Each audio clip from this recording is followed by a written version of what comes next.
tijela, nego protiv poglavarstava, protiv vlasti, protiv vladara tame ovoga svijeta, protiv zlih duhova po nebesima. Zbog toga uzmite svu bojnu opremu Božju, da se mognete oprijeti i udazlite se, izvršivši sve, održati.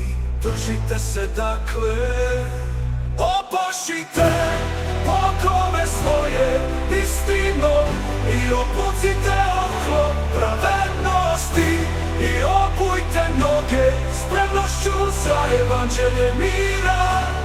Povrh svega uzmite štit vjere kojim ćete moći ugasiti sve goruće strijele zloga. Uzmite i kacigu spasenja i mač duha, to jest riječ Božju.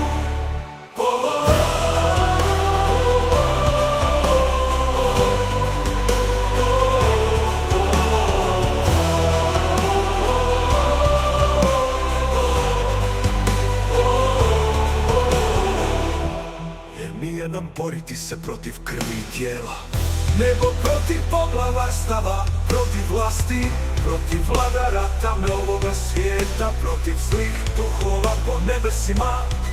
Zbog toga uzmite svu bojnu opremu, uzmite svu bojnu opremu Božju.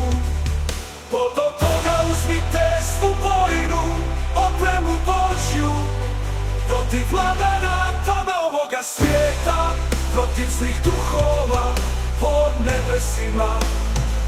Zbog toga uzmite svu bojnu opremu Božju, da se mognete oprijeti i udazlite se, izvršivši sve, održati.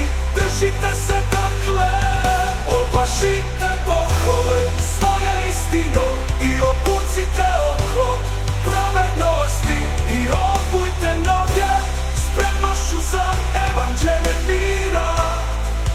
Povrh svega uzmite štit vjere kojim ćete moći ugasiti sve goruće strijele zloga. Uzmite i kacigu spasenja i mač duha, to jest riječ Božju.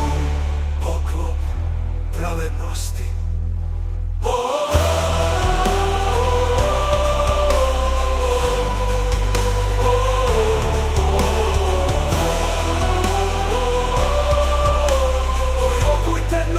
Spremnošću za evanđelje mira. Povrh svega uzmite štit vjere kojim ćete moći ugasiti sve goruće strijele zloga. Uzmite i kacigu spasenja i mač duha, to jest riječ Božju.